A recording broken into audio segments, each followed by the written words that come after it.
Hi, James. All right. I sent you an email involving week 3 cognitive and practical instruction. If you've read it, you'll notice that it is not just week 3 cognitive instruction, but also weeks 4 and 5.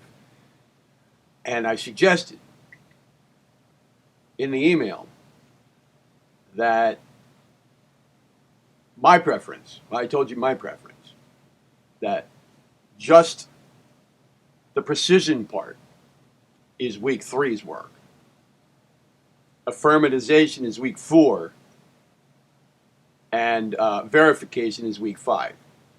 But I said I'd leave it up to you to determine whether you want to go ahead with the affirmatization and maybe even the verification here in week 3. Now, I strongly suggest here again in this video, in which I'm going to also orate for you the cognitive and practical instruction that I sent you in writing. I'm doing this because it's a large chunk of material. It covers, actually, in my program, 3 weeks of work. And also because you might be too busy for a phone call tomorrow. So you get to listen to this and read it both. Whichever is going to work better for you. You can do either one or both. All right. I might alter things a little bit as I orate here, throw in comments or whatever. Now, I want to suggest again, and it'll show up in the text again that I'm going to orate. My suggestion is to do these 3 things: precision, affirmatization, and verification, 1 week for each. But I'm going to put it in your hands. Whatever you feel is best for you. But, and this is not in the text, I want to tell you the rules, how this works. There are a couple things that have to do with numbers. And I've already mentioned these once to you in the past. Or at least one of them. The one that says it takes 21 days, at least 21 days, of doing something mentally each day to form the foundation upon which a mental habit can be built. At least 21 days. Why? I'm not certain. But I think it has something to do with the fact that 21 is the product of 7 times 3. I think so. That's what makes sense to me. Why 7? I don't know. 7 seems to appear a lot with such things as the number of planes of manifestation. 7 days to create the universe in the Bible. I don't know. Also, 3. It takes 3 things in three occurrences in a row of the same occurrence in a row to establish a pattern.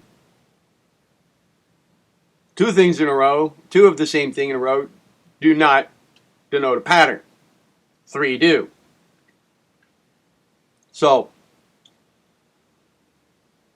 3 times 7 somehow, well, they do equal 21, and it does take 21 days of repeating something mentally to form the foundation for a mental habit. So that has something to do with the establishment of patterns. So I think the number 3 is involved with that 21. Well, what's it take to get 3 to be 21? Well, multiply it by 7.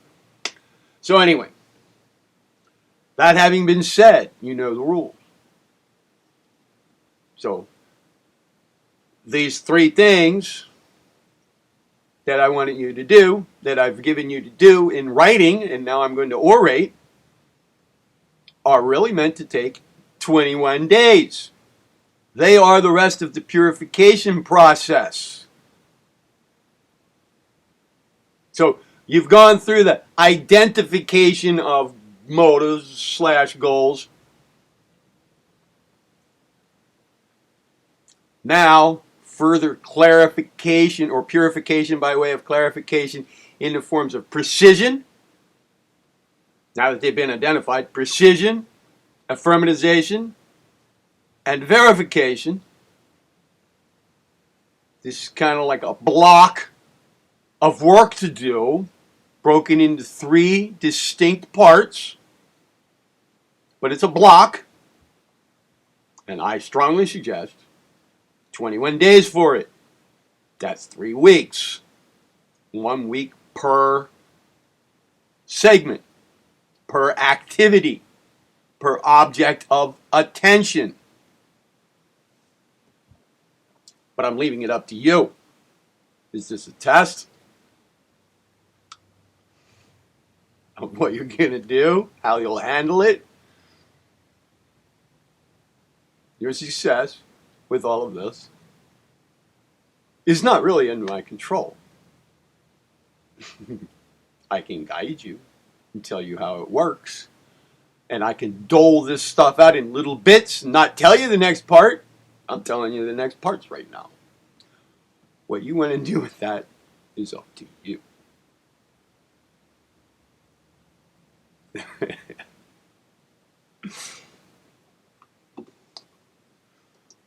So, I figured that insofar as you are slammed with your venture duties right now, we should skip, or we could skip our phone engagement tomorrow, if need be. If you're not going to call, just shoot me an email and let me know. That way, I'll go on and do other things through the day, too. Of course, if you have questions, we can discuss them. If you want to call, that's fine. But I'm giving you 2 ways to get this instruction insofar as I won't be giving it to you over the phone if you don't call me. Recall that you are purifying your motives or goals. Motives being really goals that have emotional content. We're going to get to a point here where we make sure that they have emotional content enough to drive you to action. So calling them motives right now, we're calling them that because that's what they ultimately will be.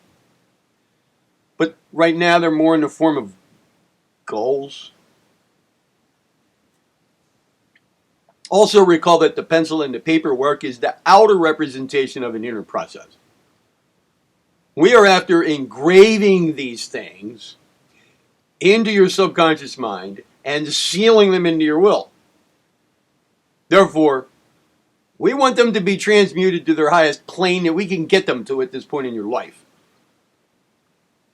Going about it in the ways that we are. If you've been following all the instruction, all the conceptual instruction that has to do with how to go about this, you know, the attention, the considering the meanings of words, the repetition that you're going through. If you're involved with this every day, I mean, some of this is stuff that you could have got done in one sitting, but I'm asking you to be involved with it every day. All of these factors,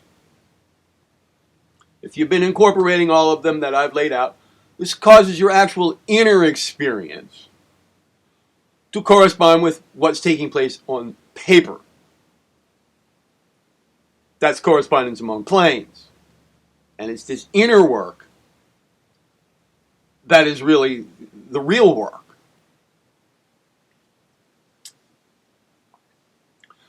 Now recall also that your motives root in desire, which in turn works hand in hand with will. And on the other hand, motives create interest, which is a necessary condition for attention.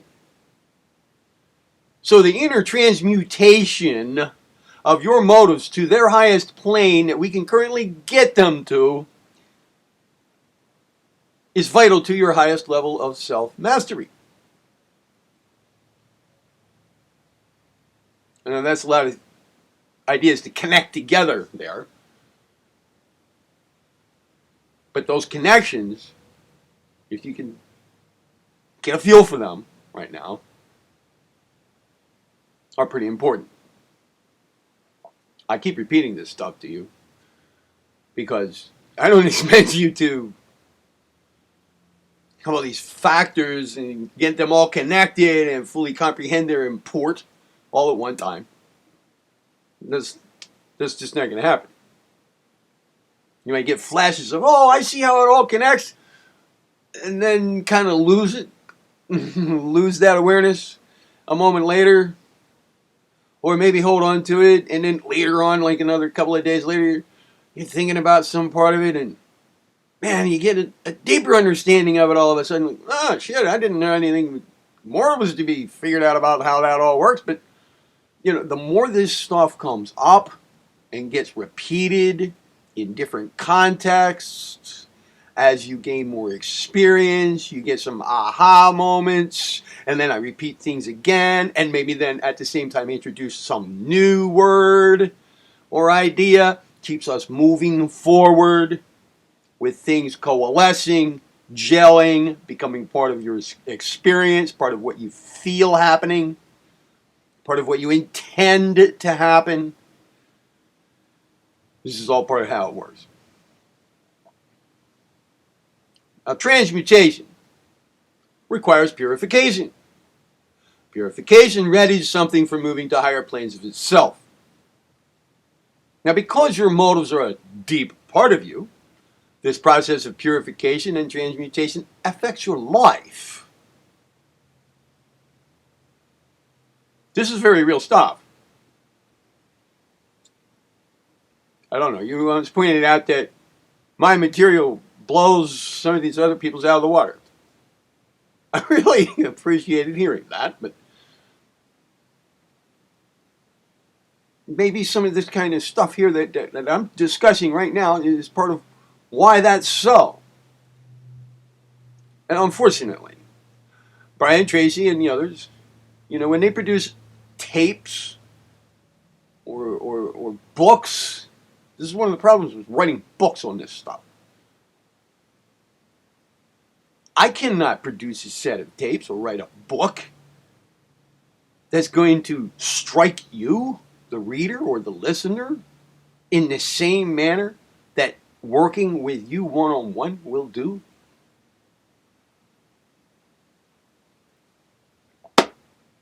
Anyway, this affects your life. It's very real stuff. It affects your experience and your energy control, your very self-mastery.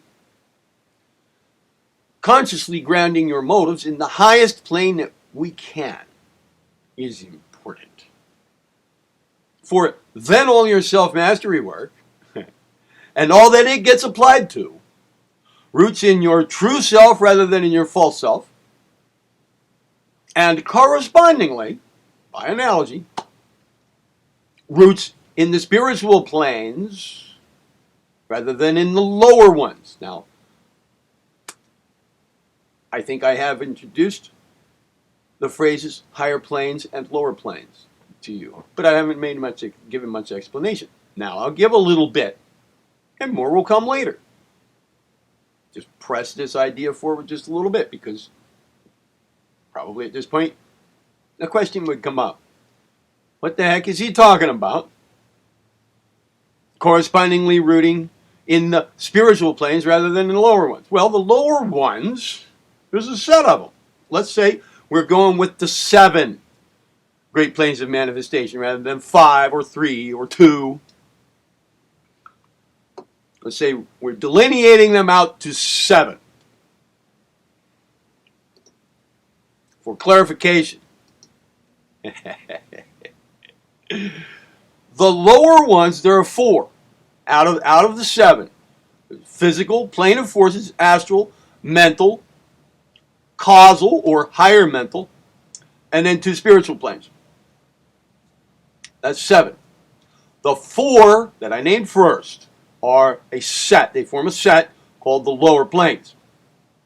Now, I know this sounds like it's sidetrack. I'm just explaining something that I said that is part of what we're doing this week here.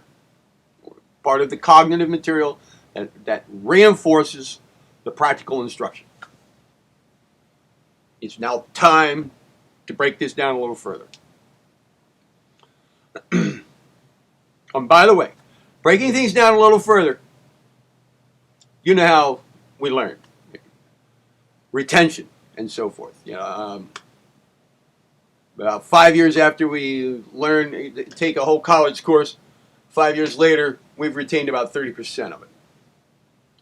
And I know that comprehension and assimilation of information kind of has a lag time.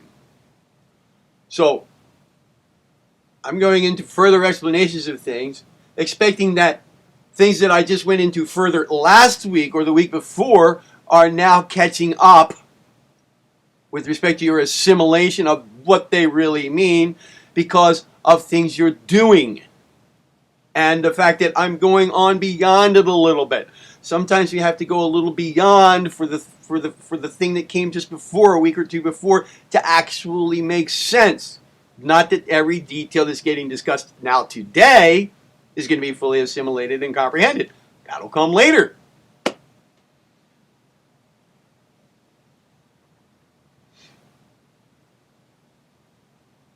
The lower planes are the mental, the astral, the plane of forces, and the physical. Those first three, the mental, the astral, and the plane of forces, are called the lower planes, along with the physical, because they all have to do with the physical plane. Things that happen in the plane of forces, the astral plane, and the mental plane, all are wrapped up in the physical plane of life.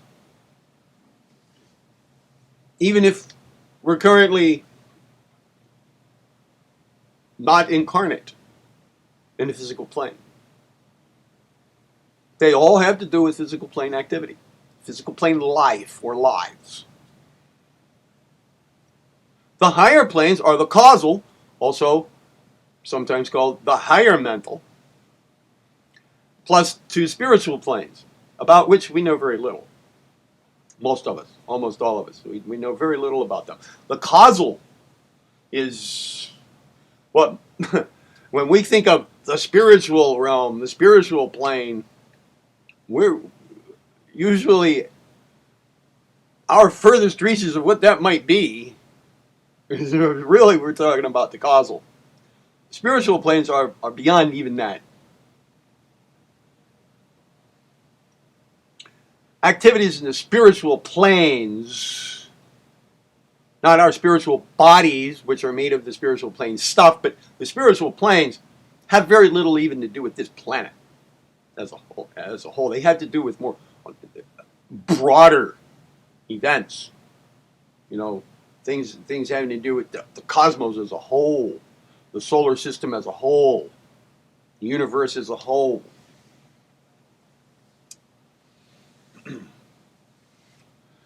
All right.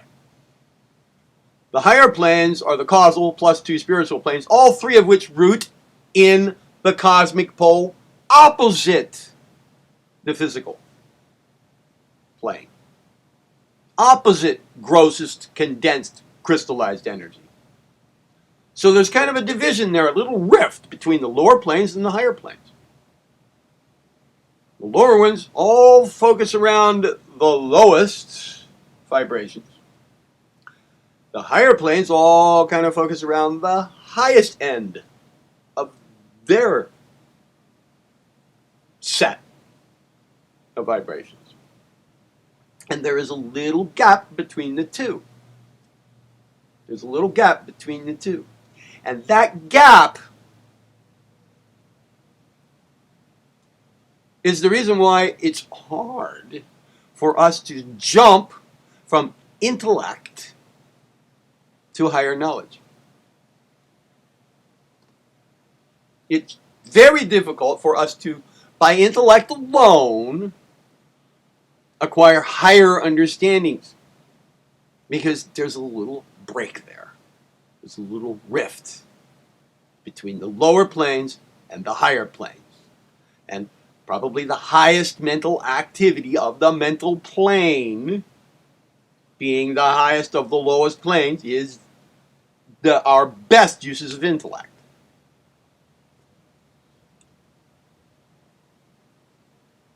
Intellect is good for picking out errors, but it's not really good at arriving at higher truths. But when one hits it, it's very good at saying, oh, yeah, that's right. And it can often fool us into thinking that intellect alone came up with that. Now, we want to aim here for at least the lower subplanes of the causal with this transmutation that we're approaching with your motives. This will get them rooted in the higher planes, or at which all kind of root or center around their highest rate of vibration, the pole opposite grossest dense matter, and our affairs that have to do with it. Now, so the first step toward purifying your self-mastery, and hence also life, your life, motives. Your self-mastery motives, and hence also your life motives. In the end, pretty much the same thing.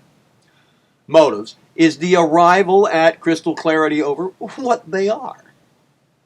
And the first step toward that is identifying them and then analyzing them into their smallest pieces. That's what you've now done in the first 2 weeks.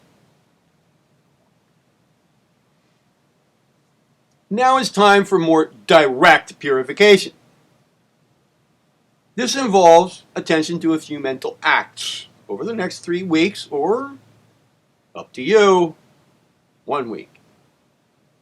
But I've told you the principle to follow, 21 days. If this is a block of stuff involving now direct attention to purification, good idea to make it stretch for 21 days, because there are 3 tasks to perform within it. If we want to delineate them out, they are again precision, affirmatization, and verification. 1 week each. You choose. I'll give you some hints here in a little while to tell you, help you choose.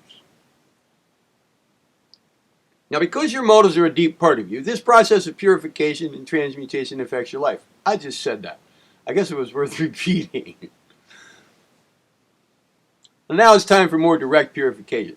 This involves attention to a few mental acts, which again will have their outer representation in pencil and paper. Try to think of it this way, and to feel it like that. The feeling of it is important. Of what again? The inner motions taking place, with the written words being their outer physical plane representation. The inner work. I want you to, that's feeling that is important. Try to think of it like that, rather than I'm doing this work on paper, and of course I'm doing some mental activity, but my focus is on the paper. I want your attention to be drawn toward what's happening inside you. When you see these changes taking place on paper, if that's all you're noticing, this seems to be very trite. Like a big deal is being made out of just writing some stuff down and changing around the words. And think of it from the other end of what's happening, the very inside, with what's happening on paper just being the result. So if there's some kind of change or evolvement taking place on paper, that evolvement, I want you to feel that happening inside you. With what's happening on the paper just being the outer result. Remember when I had you raise your arm, and then do it differently. Willing your arm to move, and it became a different experience. From this other point of view, The inner activity being what's really going on. This inner evolvement, this inner delineation, this inner identification of things, delineation of things, and now precision of things, and then affirmatization, and then verification.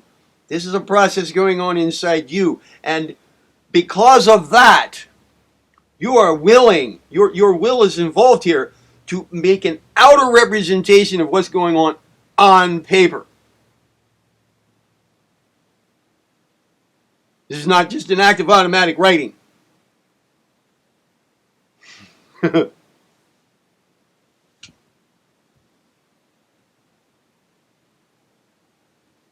the first thing to do now in this direction is called precision. Up to now, I've just said scribble down blurps. I said don't give attention to spelling, grammar, sentence completion, or anything like that. Just get stuff on paper and then break it down. And I also gave you some ways to maybe think of other things that you didn't think of in that first week. Rather than just separating out what you already had, those first 4 items, maybe come up with some more and then break them down. Now, I want you to remember, this is not in the text I sent you, but remember this. If at any point during this process until we're done with this mode of work, getting it into a formalized form, engraved into your subconscious mind and sealed upon your will, like I said, it's always going to be a dynamic document. But up to that point when we're going to say, okay, for now, it's done. If you come up with something new, if you identify some new motive, you can still always add it in and put it through these steps. Full attention to each of these steps right now, each week, is vital. If you add something in later, you don't have to take a whole week to do each one of these steps with that one item. But getting the full experience out of each one of these weekly assignments right now is very important. I want you to go about things like delineating analyzing one phrase into various component parts like you've never done it before. And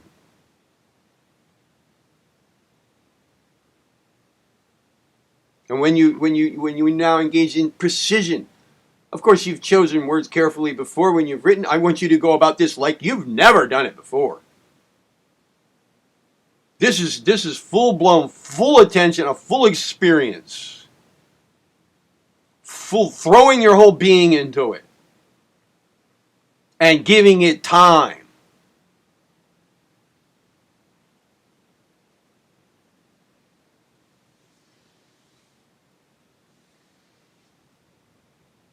This gives all this stuff tremendous power, and it's a tremendous experience, and it will change you. If you have never experienced precision work as an inner evolvement process, you probably never have. Now is when you have the opportunity to do that. Don't miss out on it.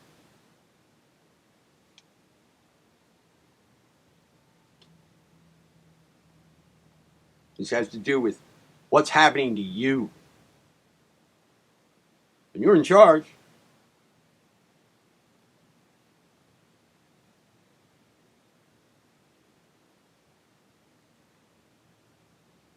The first thing to do in this direction is called precision. Up to now, I've just said to scribble down blurps and not give attention to spelling, grammar, sentence completion, or anything of the sort. All right. Here's how to do this. The next step being clarification, which is a phase of purification, is precision. Rewrite what you now have. Now, pay close attention to how you word all the items in your list. Close attention. This means something different to you now. This paying close attention phrase means something very different to you by now than it does to almost everybody else on the planet, or than it did to you maybe 3 months ago, or just 3 weeks ago. Pay close attention. You now know more about that. And I'm referring to the very limit of what you now know about it and have experience with. I'm referring to that. And pushing that boundary further. Pay close attention to how you word all your items in the list. Just because you know how to choose precise words doesn't mean you can let your attention just scatter as you're doing it. Pay close attention to every part of this. Purify your terminology by way of precise wording. And I would like you to get a little feel as you're doing it this week of exactly how this relates to something being purified. Well, you're weeding out the dross by getting to exactly what's supposed to be there. How many words are there in this vocabulary? In our lexicon, in our language? A lot. There are a lot. I have no clue how many there are. You're counting out almost all of them. In fact, various ones could fit in the same place on the paper. Synonyms, you know. Heck, you could turn to a thesaurus and come up with all kinds of words that would probably work. What we're after is the best ones, the most precise ones. You got some picking and choosing to do. Don't just be settled with the idea that you can sit down here in 1 minute and just write out things with precise terms. You think about these things a little more and you might decide, whoa, there might be a better word for this right here. Then make your decision. This causes you to really have to think about exactly what it is you're up to. This is the inner work.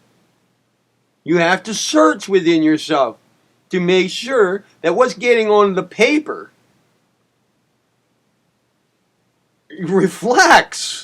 represents exactly what's going on with you.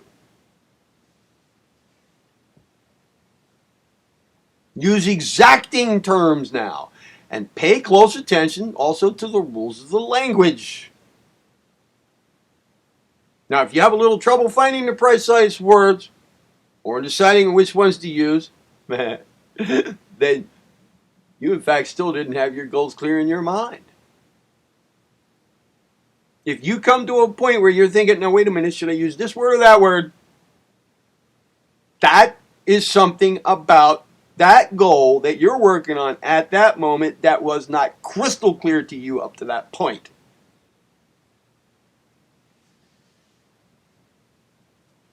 Now's the time to work all that through.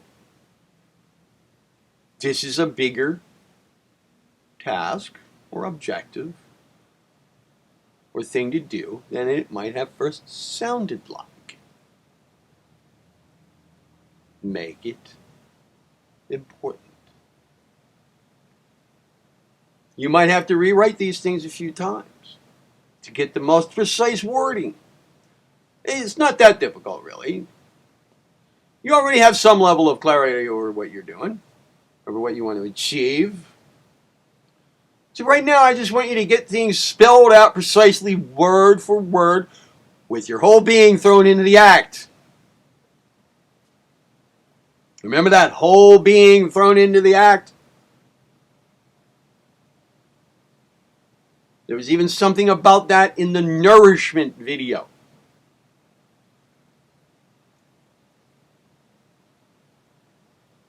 I'm bringing it up again. Like as if you intend at some point to willfully and consciously engrave these words into your subconscious mind and upon your will itself. Like you intend to do that at some point later on. Go about this precision like that's what you're leading toward. So precision is going to be very important then, right? You want to get the right words in there. To repeat, as though you intend at some point to willfully and consciously engrave the words that you're now picking into your subconscious mind and into your will itself. So how do you select the words? What's the criteria? You select them by their meanings. A meaning of a word is important here. It's the criteria. Because that's what the word denotes or refers to in reality. And what are these words referring to?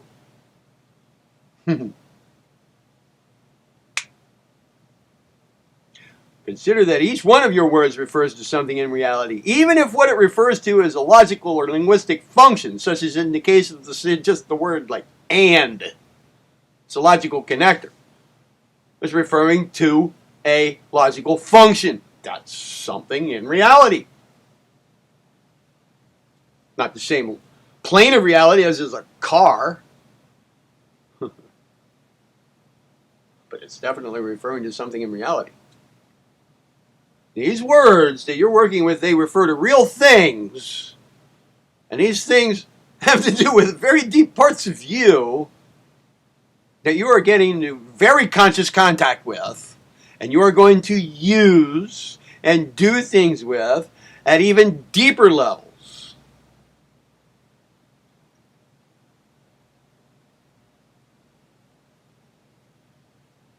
They refer to real things, more real than the pencil and the paper and the words themselves.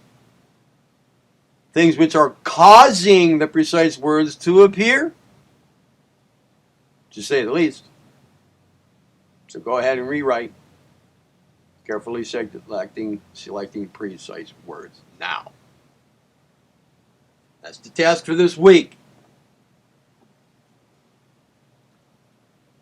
Now, if you get it all done in 15 minutes, then do it again the next day. Go back and check it. Push it further. And the next day, push it further. Make sure. If you're happy with it, if it's as far as it can be done by the second day, that you've sat down and given it its fullest attention, then keep going at it. The third day and the fourth day, check each word, consider its meaning, make sure it's right, and experience how that precision feels. Give the week its due attention. Take advantage of it now. Because later on, if you look back and realize how important this was, if you had made it important, you'll think to yourself, I could have had a V8. In other words, I could have given it more attention, and it would have made a difference. Your earnestness, as I've said, determines the quality of the results. Your earnestness determines the magnitude of the results, the extent of your results. That's a very loaded statement. Now, a note about awareness and feeling. With that in place, precision. With precision in place, consider this. See, notice now that your attention is now on the meanings of the precise words that you have chosen.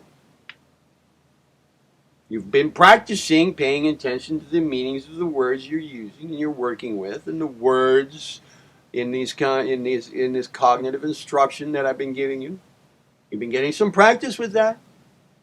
I've referred to this many times. It's deeply considering the meanings of each word to the point of feeling them. All right. If you've been doing all of this as instructed to the letter, your attention is now on the meanings of the precise words you've chosen.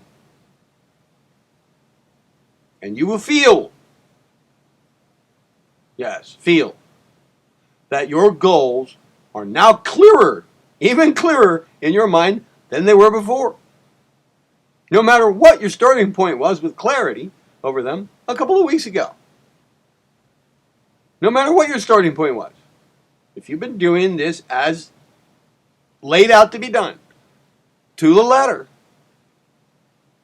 you will feel greater clarity over exactly what it is you're up to.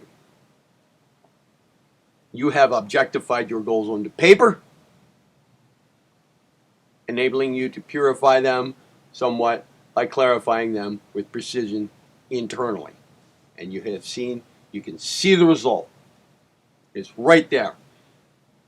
It's engraved already in pencil in the physical plane. Still a work in progress, so it's in pencil. And you understand the symbolic significance of that. Therefore, it is symbolically significant.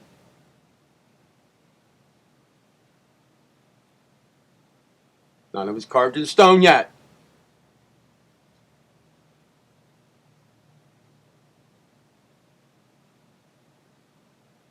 So now, I want you to be aware of this resulting clarity.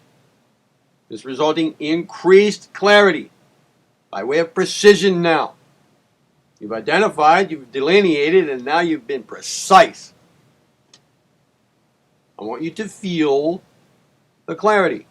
Not just recognize it or understand it, intellectually comprehend it, or go, yeah, I already knew that would happen, yeah. I want you to feel it. I want you to feel it within yourself, what you've done internally, and at what level this is happening. This is happening at the level of your motives. They're right down there next to desire. This is where precision has now happened. The outer representation is just the paper. That's the outer representation of it. The outer and the inner are reflecting upon one another. The inner caused the outer. It was an act of will for you to do it. The inner thing happened and you willed the pencil to reflect it. This is the way to think about this stuff. Be aware of the resulting clarity. It's an accomplishment when going about this way. Find the feeling of this clarity inside you now. And feel it. Go ahead. Do that. Now, as indicated, you can continue this week with the rest. Or at least the first of the two things to follow. If you want, but I've given you the rules and how they work, I suggest you don't cheat yourself out of them. Or you can devote the entire week to just the precision step. I actually prefer that you devote the entire week to precision, even if it only takes you 15 minutes to arrive at it first time through. If you give it some attention, you might realize there's more precision doing to do. More precising to engage in.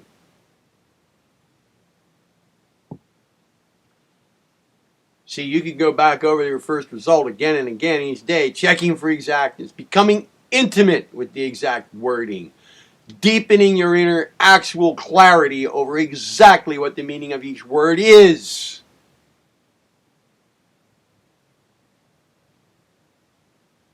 Giving yourself time to experience your inner precision. Deepening your inner actual clarity over exactly what the meaning of each word is. Good idea to do that. This is the time to do it.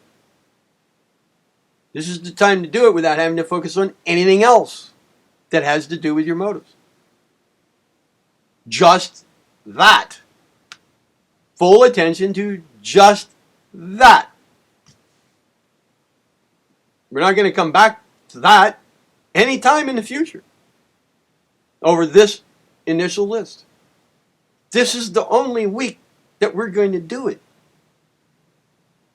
Why not take full advantage of it? Other things will be happening later. This is the chance. This is it. Now's the time.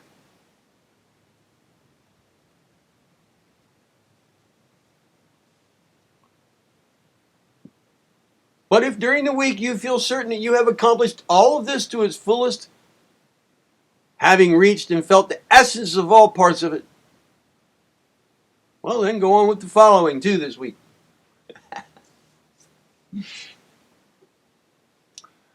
Hey, you're the judge of it, all right? The next step in purification is this. Affirmativization.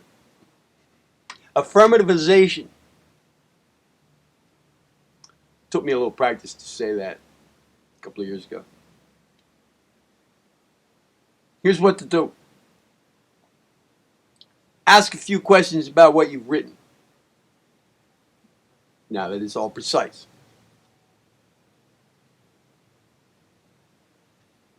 First ask, do any of the meanings of my selected words involve things that I, in fact, don't really want? Things that are not really part of my goals? Hey, they could include that, no matter how precise they are. This is a different kind of a thing. Think about it for a second. You don't want to repress your emotions, right? You want to have emotional control. That was one of your 4 main things. I assume that does not mean something like, learning how to really skillfully repress your emotions. We all know that repressed emotions just pop up later because they haven't got their due attention. All right. So let's say you ended up with something that has the word repression of emotions in its statement. And you pick those words carefully. They're very precise. They're exactly what you mean. But maybe you said something like, I will go about affairs without repression of emotions. And the word without is precisely what you intend. Of, exactly right. Emotions, that's the right word. But repression of emotions being in your statement, well, repression of emotions is not what you're after. It does not affirm what you're after. It affirms what you're not after. It denies what you're after. That group of words.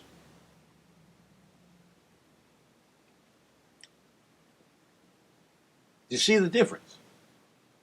Do you see the point? Do you get the point? If you stated very precisely, I will go about my mental affairs without scattered attention. This is not referring to what you want. Not the scattered attention part. This is not referring to what you're after. Scattered attention is what you're not after. And that's what you said. In a very precise manner. If that's the kind of thing you wrote. I'm not talking about these specific examples, saying that maybe you wrote those. I'm referring to their forms. Don't allow mention of such things, such things of this form in your list, even as something that you do not want to accomplish, like saying, my goal is to not do this or that. Don't do that. That doesn't work here. That's not affirmative. It's the statement of a denial. We need to affirmatize everything. If your selected words included something like ... without repression, or ... diminishing scattered attention, I'm going to go about affairs. I will, within 1 year, I will be going about affairs with having diminished my scattered attention. This is not the kind of thing we're after here. Any words that involve not this or not that, by implication or directly, or any others that denote something you don't actually want to accomplish here, go back and make sure that every word does refer to what you do in fact want to accomplish. And that does in fact drive you to action. Well, that has to do with making sure that things are motivating. We'll get to that. But make sure that every word refers to, in fact, what you do, what you are after. Take out words that have to do with what you're not after. This is affirmativization. Here's a bit of the involved reasoning. This is some cognitive instruction to go with this now. Some support for the practical instruction, for your understanding of what you're up to here with affirmativization. Your subconscious mind does not pay much attention to the not in a phrase like without repression or not repression or not scattered attention. It doesn't pay attention to the not.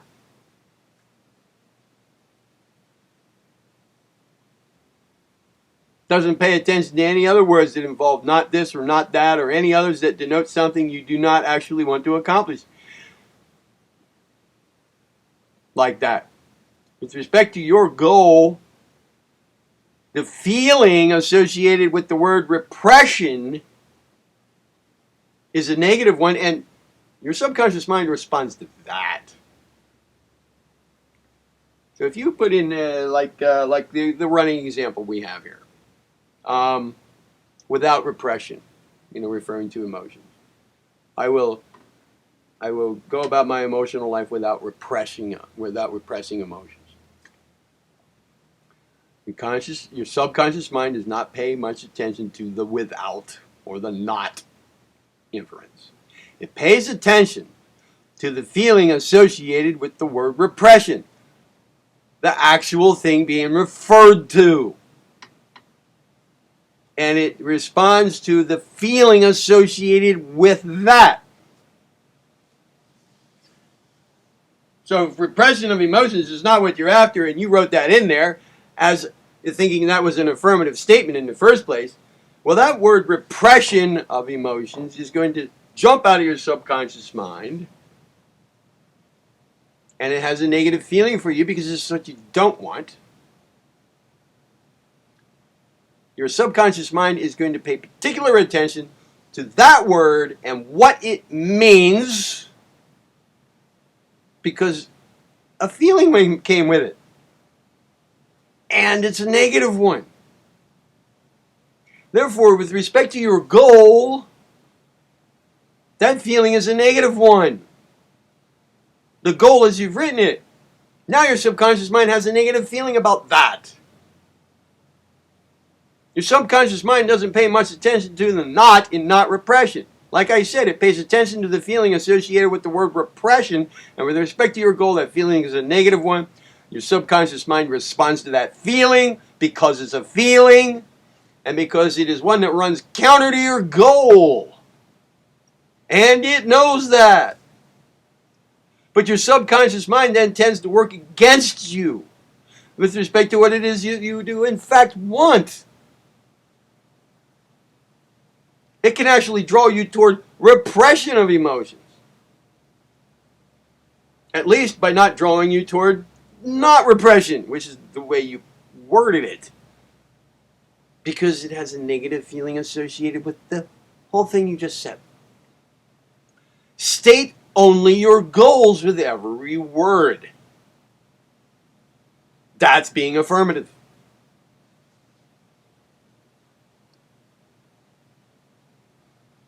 So that was a bit of the reasoning behind this. Again, your subconscious mind largely ignores not and pays attention to feelings and their actual objects. The object of the example feeling here was repression, not the logical connector not in front of it.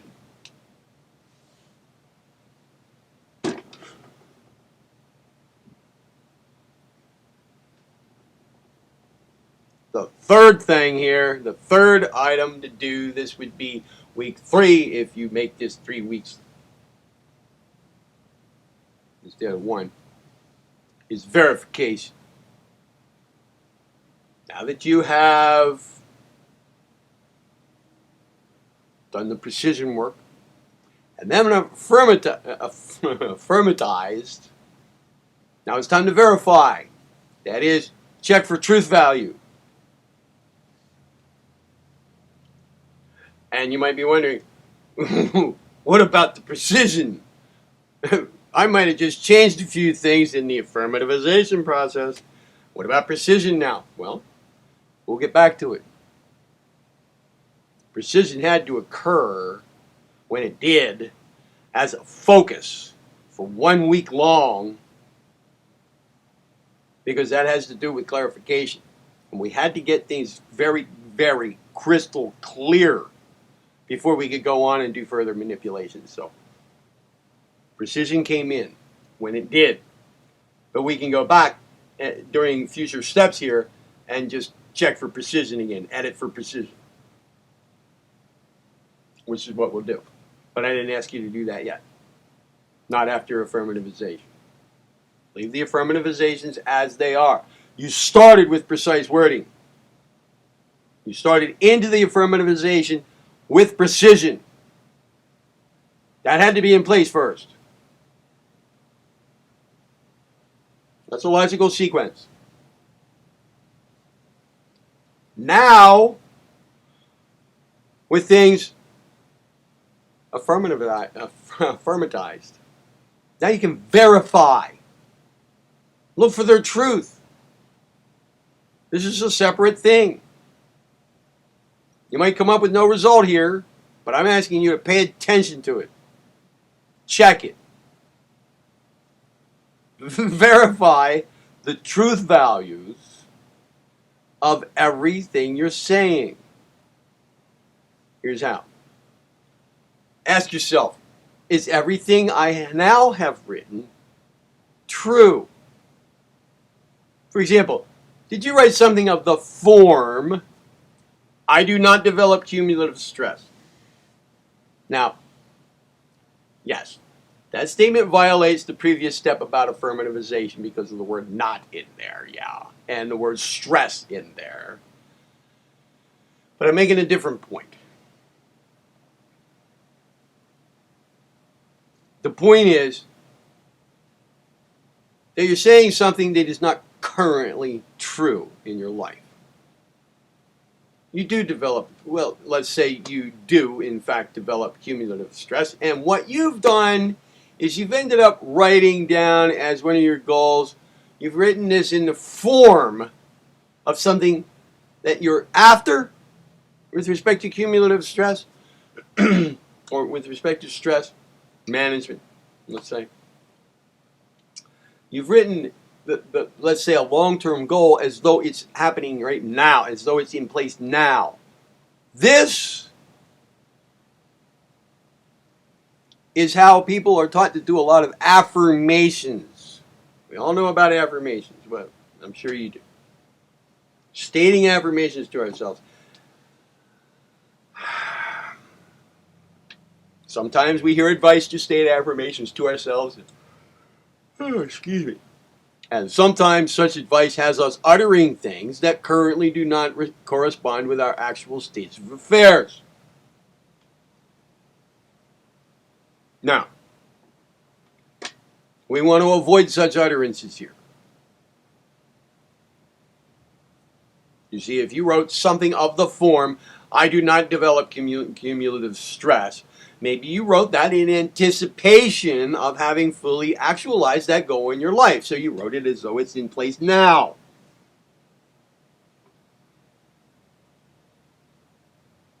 But that doesn't correspond with your actual state of affairs right now. Therefore, it's not true right now.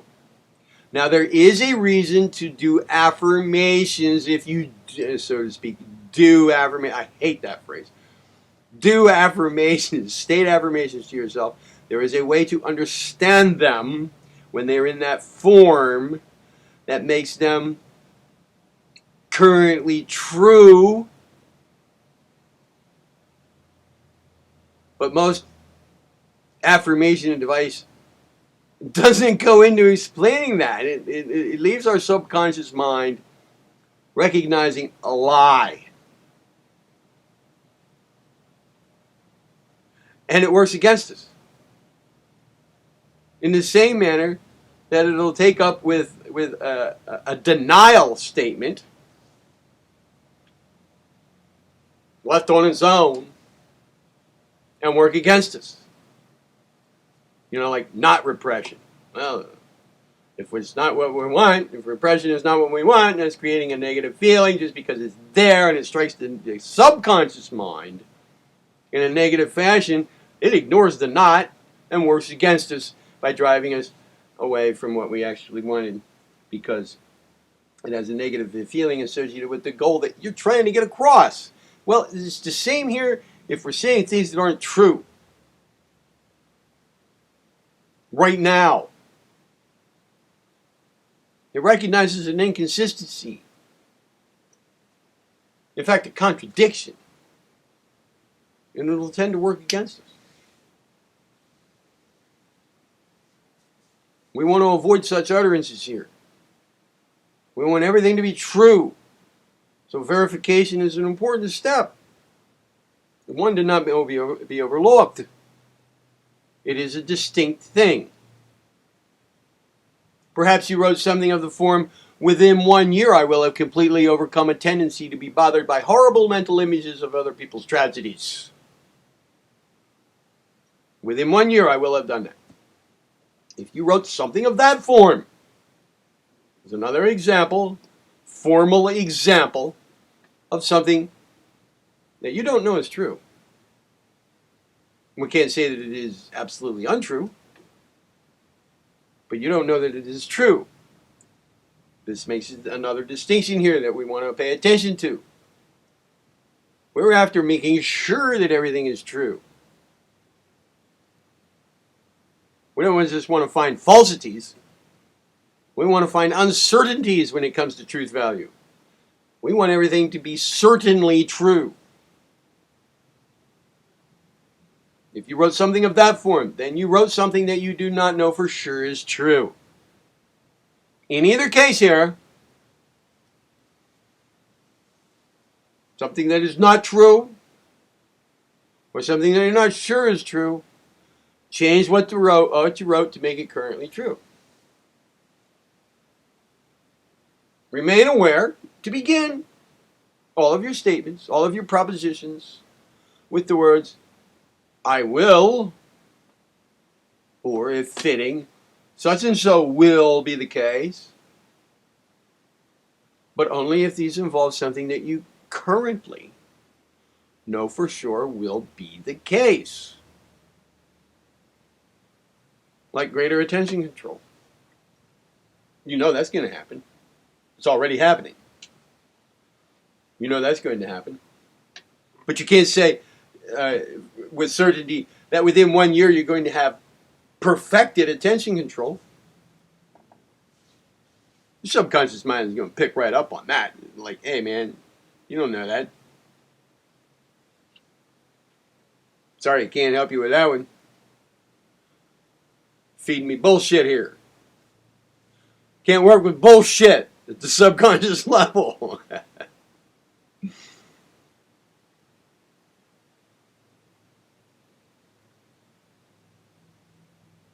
Otherwise, if it's something that you're not certain to be true, such that you can put I will or such and so will be the case, but it is his goal, it's a motivating goal, then start it off with the words I desire to. That makes your statement true right now, because that's a fact. Or you wouldn't have had it written down and gone through precision work with it. And affirmativization. Just make sure that it's true. If it should be there on your list, you can make it true by putting I desire to right in the, starting the phrase off with I desire to. That makes it currently true. Whatever it takes to give each of these things the truth value of true, do it now. Now, once you've affirmatized and verified, now go back and edit for precision. Make any necessary relevant changes to bring your fully affirmed and truthful items back to precise terms. That'll be a much quicker precision work,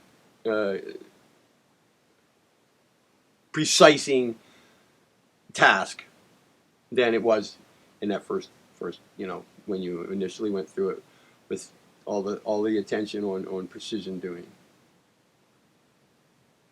You should go much more quickly and pay full attention to it. All right, well, that's it then. Remember, only do affirmativization and verification this week if you feel that you have done all that can be done with the precision step to the point of feeling it. Precision, affirmativization, and verification are sequential steps. James, don't do them all at the same time.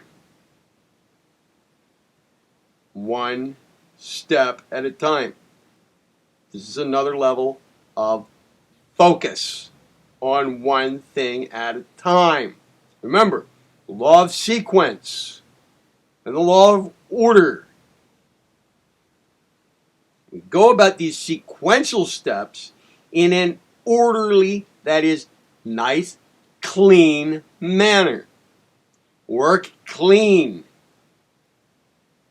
Work in an orderly fashion when going about these sequences. Sequence and order together add up to, or involve, or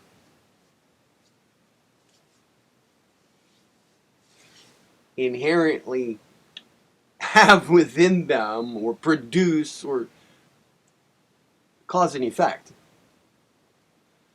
Cause and effect comes about because of order and sequence working together. So, do you want to throw in the right causes to get the effects you want?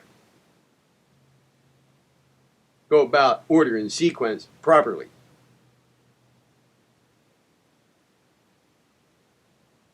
So don't do precision, affirmatizing, and verifying all three at the same time. Just because I've given you all three here in the same speech.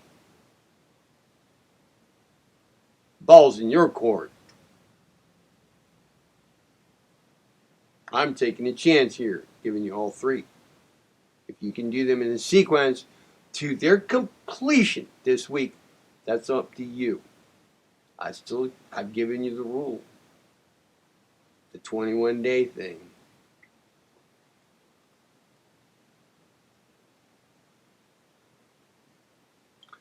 Only do affirmativization and verification this week if you feel that you've done all that you can do with the precision step to the point of feeling it. Precision, affirmativization, and verification are sequential steps, and I usually spread them over a three-week duration. And remember, James, to always sharpen your attention while engaged in these purification steps. Easily keep honing it in, making it sharper and more singularized every time. Even if on some days it seems that your attention is less controllable than on some previous day, progress will be occurring if you persist maximally with the method for sharpening it. It doesn't matter if one day it's easier to do than on some following day. That's not the important part. What matters is that you keep at it 100% every day. It will take some while and more direct attention training to bring it to complete obedience. It might, for right now, seem like it's getting further out of your control. But that's only because it's on the run. It's like a cornered rat. And you are honing in. That brings up awareness of the stuff that needs to be worked through. You are honing in. You don't know what's inside a house to have to bring into order until you get in there. And you walk into some next room and you go, oh my God, look at all that clutter. You didn't even know it was there. But you're making progress. You're in there.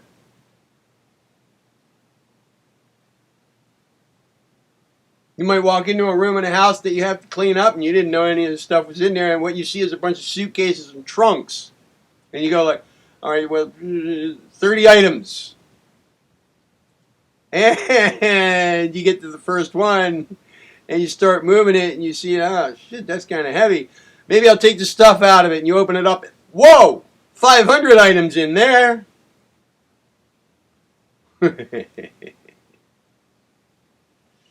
So how many items in total were there in the room?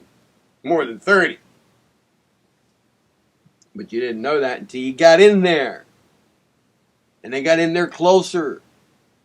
So for a while it might seem like you're going backwards. That doesn't matter. Ignore it. Or, well, observe how this works. The important part is that you keep at it 100% every day. Every day. So if you got your precision work done in 15 minutes the first day, there's still 6 days left.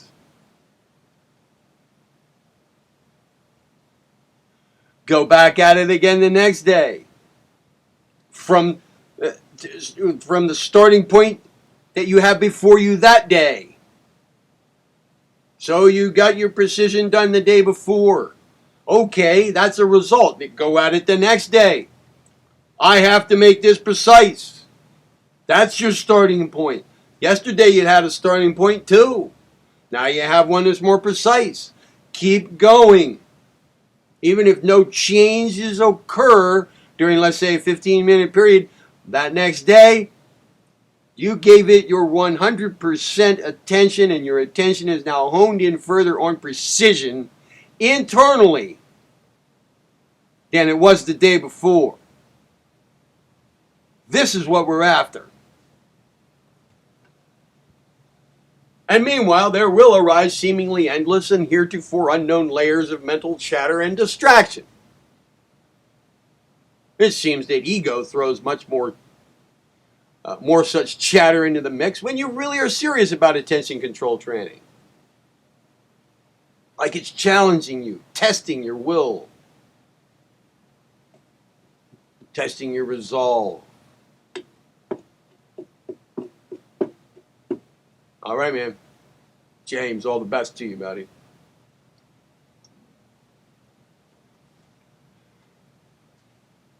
All the best.